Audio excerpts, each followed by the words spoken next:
parole est à Monsieur Hubert Wulfranc. Madame la ministre de la Santé, ce matin même, le gouvernement a annoncé la mise en place de groupes de travail sur la question de l'hôpital. Ces annonces, nous vous le disons solennellement, ne sont pas à la hauteur de la situation. L'hôpital souffre et vous disposez de la plupart des éléments du diagnostic ainsi que du cadre de l'orientation que vous vous fixez. Mais les mobilisations des professionnels, chaque jour, se font plus nombreuses et démontrent l'urgence de la situation. Conditions de travail dégradées, sous-investissement chronique, hôpitaux endettés, piège de la tarification à l'activité. Les coupes dans les dépenses de santé que votre budget de la sécurité sociale vient d'accentuer, rappelez-vous, mesdames et messieurs de la majorité, vous l'avez voté, ne permettent plus à l'hôpital d'assurer des soins à hauteur des besoins.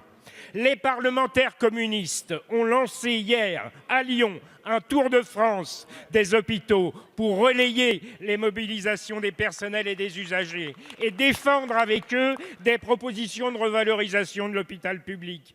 Si des options à long terme sont indispensables, nous vous demandons 2 mesures d'urgence. La suspension des plans de réorganisation des hôpitaux qui portent atteinte aux ressources humaines et la suspension des regroupements hospitaliers qui compromettent l'accès aux soins de proximité. Et nous faisons la proposition suivante, fléchage de recettes fiscales supplémentaires dont le gouvernement fait d'ailleurs état en direction des hôpitaux publics. Êtes-vous prêt à examiner ces mesures d'urgence?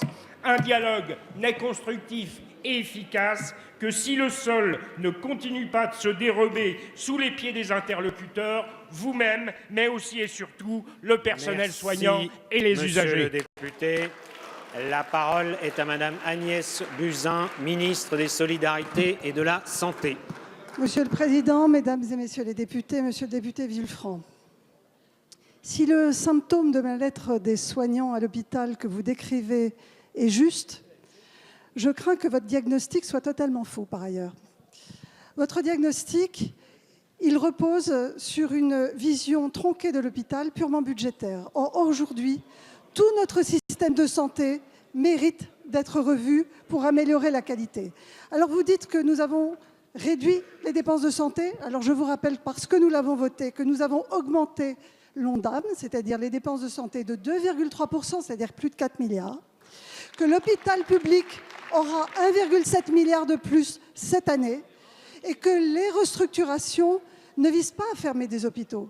Elles visent à proposer aux Français ce qu'on appelle la gradation des soins, c'est-à-dire être au plus près des Français pour le premier recours, être la porte d'entrée de l'hospitalisation pour les hôpitaux de proximité et maintenir une médecine de très haute qualité dans des centres d'excellence avec des coopérations entre les établissements de santé. C'est ce que nous devons aux Français, c'est la qualité que nous devons aux Français, car leur faire croire qu'ils peuvent accéder aux meilleurs soins, à la plus grande technologie dans tous les hôpitaux aujourd'hui de proximité, c'est un leurre et nous le savons. Et vous-même, quand vous allez à l'hôpital, vous allez dans le centre d'excellence parce que vous avez les réseaux qui vous emmènent dans les centres d'excellence.